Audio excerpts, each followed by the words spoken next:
Já entrou, gente. Deus abençoe vocês. Estamos começando mais uma live aqui. Vai compartilhando com seus amigos. Cria uma sala. Não tá ao vivo? É gravado. E aí, pessoal, tudo bem com vocês? Estamos começando mais um quadro do Tá na Bíblia. E o episódio de hoje é Tudo Aponta pra Jesus. E um dos versículos, um dos textos que eu queria me basear hoje está em Colossenses capítulo 1, versículo 16 e 17, que diz assim: pois nele foram criadas todas as coisas nos céus e na terra, as visíveis e as invisíveis, sejam tronos ou soberanias, poderes ou autoridades, todas as coisas foram criadas por ele e para ele. Ele é antes de todas as coisas, e nele tudo subsiste. Esse versículo é o texto-chave que eu quero usar agora, mas eu queria destacar também o capítulo de João 1 também, que diz: no princípio era aquele que é a palavra, ele estava com Deus e era Deus, ele estava com Deus no princípio. Versículo 3: todas as coisas foram feitas por intermédio dele. Sem ele, nada do que existe teria sido feito. Esse texto é fantástico, porque diz que no princípio ele era o verbo e o verbo estava com Deus e ele era Deus. E quem é esse verbo? O verbo era Jesus. E a gente vai agora falar de alguns personagens, algumas passagens da Bíblia que falam sobre exatamente isso, que tudo na Bíblia aponta para Jesus. Jesus é o centro de tudo. E para começar esse raciocínio, eu vou lá para o livro de Gênesis, vou falar sobre Adão e Eva, uma história que você deve conhecer, você que está vindo aí, você já deve ter ouvido um monte de vezes falar sobre Adão e Eva. Então a gente começa em Gênesis 3, fala sobre a queda do homem, sobre Adão e Eva, e você vê que Adão e Eva, logo depois, né, de ter caído, logo depois de ter pecado, né, você conhece a história, né, Deus deu a liberdade para que eles desfrutassem de tudo do Éden, mas eles não podiam tocar na árvore do conhecimento do bem e do mal, né, que o fruto proibido, e eles infelizmente acabaram caindo na tentação de Satanás, da serpente, e acabaram comendo do fruto, e aí com isso eles foram e se esconderam do Criador. Assim, vamos falar a real, não dá pra brincar de esconde com Deus. Tem até uma música com isso, né? Não vou cantar. E o ponto que eu quero destacar nesse aqui é que depois que eles pecaram, eles perceberam logo depois que eles estavam nus. Mas eles estavam nus o tempo todo. Só que o pecado os constrangeu tanto que eles olharam um para os outros e falaram: nossa, que vergonha. E eu queria focar num texto específico em Gênesis 3, no versículo 21, que diz assim: o Senhor Deus fez roupas de pele e com elas vestiu Adão e sua mulher. Então disse o Senhor Deus: agora o homem se tornou como um de nós, conhecendo o bem e o mal. Não se deve, pois, permitir que ele tome também do fruto da árvore da vida, e coma e viva para sempre. Por isso o Senhor Deus o mandou embora do jardim do Éden para cultivar o solo do qual fora tirado. Tem duas coisas aqui, duas questões que eu queria falar aqui, que é muito importante que a gente fala, que são referências, referências não só do próprio Jesus, mas como também do próprio sacrifício de Jesus, do plano de salvação de que Deus tinha para a humanidade ao entregar seu Filho ao mundo, que um deles é o cordeiro. A gente aqui não fala o cordeiro específico, mas ele fala que Deus fez uma roupa de pele para cobrir Adão e Eva.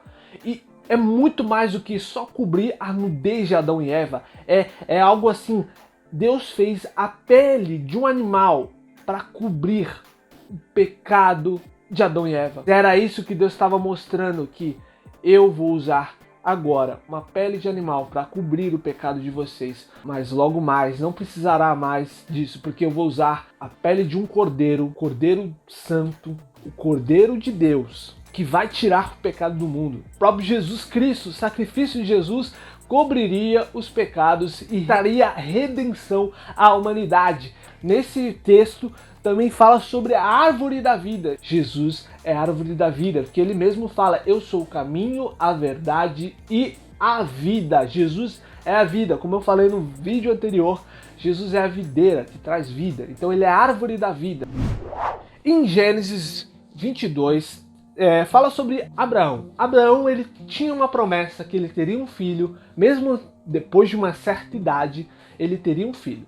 Ele tinha essa promessa que a sua descendência seria abençoada, seria multiplicada, nações, tribos. Mas o que eu queria falar agora é no sacrifício de Isaac, porque ele ganhou Isaac, ele teve Isaac e pensa assim, Abraão tinha uma promessa de ter um filho e demorou anos para ter esse filho. E quando ele finalmente tem esse filho, Deus fala: Abraão, entrega o seu filho em sacrifício para mim. Imagina se você recebe isso. Se coloca no lugar. Você tem um filho. Você acha que você realmente teria a coragem de entregar o seu filho que você tanto queria em sacrifício a Deus? Abraão teve essa coragem.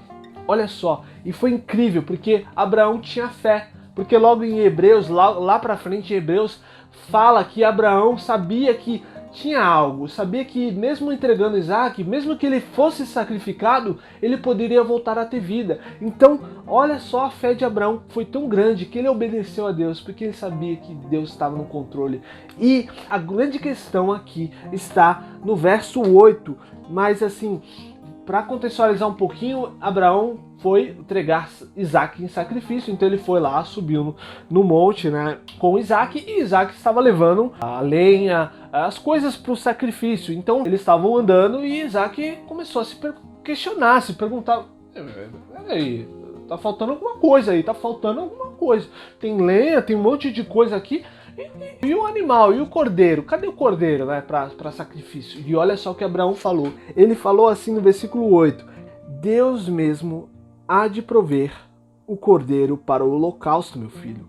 E os dois continuaram a caminhar juntos. Olha que declaração fantástica de Abraão, mesmo sem saber do desfecho final da história. E ele não sabia que esse cordeiro não seria Isaac. E quer saber mais? Na hora que Abraão ia sacrificar, o anjo do Senhor apareceu e disse: não toque no rapaz, não lhe faça nada. Agora sei que você teme a Deus, porque não me negou seu filho, o seu único filho. Abraão ergueu os olhos e viu um carneiro preso pelos chifres num arbusto. Foi lá pegá-lo e o sacrificou como holocausto em lugar de seu filho. Olha só o plano de salvação aí.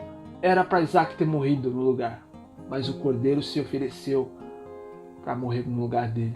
Isso é fantástico, porque não é só um sacrifício, não foi só um livramento que Deus deu, mas Deus estava mostrando que Deus, como eu disse, tudo aponta para Jesus, tudo aponta para o plano perfeito. Deus estava mostrando para Abraão: olha, tem alguém que vai morrer no lugar do seu filho. Eu tenho um cordeiro que vai morrer no lugar do seu filho. E não é apenas o animal, como eu disse, é o Filho de Deus, o Cordeiro de Deus que tira o pecado do mundo. Ele já estava mostrando o seu plano de salvação desde essa época. E outro personagem que eu queria falar que é sobre Moisés. Moisés tem várias referências. Se você pegar o livro de Moisés, de Êxodo até Deuteronômio, tem muita referência ao próprio sacrifício de Jesus. A Bíblia inteira tem, mas Moisés também tem vários pontos riquíssimos. Sem contar toda a parte da hora que o faraó mandou matar os bebês, Herodes também mandou matar os bebês na época de Jesus, então essas coisas também são similares, muito similares, mas tem toda a questão também de que Moisés, ele teve uma ordem do Senhor para que sacrificasse um animal, um cordeiro, e com o sangue dele colocasse na porta, nas vigas, né, para que marcasse, para que o anjo da morte, quando passasse por essas casas, ele visse o sangue na porta e poupasse a vida dos primogênitos das pessoas que tiverem o sangue selado na porta. Então, olha só outra questão aqui, que é o sangue do cordeiro que salvou os primogênitos da morte. Era para nós estarmos mortos, mas o sangue do Cordeiro nos poupou da morte, porque pagou todos os pecados. E o Cordeiro, como eu disse, Jesus, o sangue de Jesus salvou as nossas vidas. Em Números, no capítulo 21, versículo 4, Israel estava reclamando contra Deus e contra Moisés, estava falando mal, e Deus então trouxe o castigo para o povo de Israel, porque o povo de Israel estava reclamando muito. Então ele trouxe serpentes venenosas, e o povo se arrependeu e pediu misericórdia ao Senhor, e Deus, com a sua infinita misericórdia, ele falou: faça uma serpente de bronze, coloque no alto, no lugar mais alto, e todo aquele que for mordido por uma serpente, olhar para aquela serpente de bronze, ele será curado na hora. Quem que foi colocado no mais alto lugar e pendurado no madeiro? Jesus, é claro! E todo aquele que olhar para Jesus, olhar para o plano perfeito de salvação, será salvo, será curado, será transformado. E a gente tem outras histórias, várias outras histórias. Eu não vou citar agora os profetas que profetizaram o nascimento de Jesus, porque eu vou deixar para outro vídeo que está chegando aí. O próximo vídeo vai ser sobre Natal. Spoiler, spoiler, spoiler não, spoiler não. E com isso eu vou encerrando esse vídeo, porque senão fica muito longo. Já deve estar o quê? Uns 30 minutos? Deve estar muito longo, deve estar longo. E tamo junto, até um próximo vídeo. Tchau, Deus abençoe.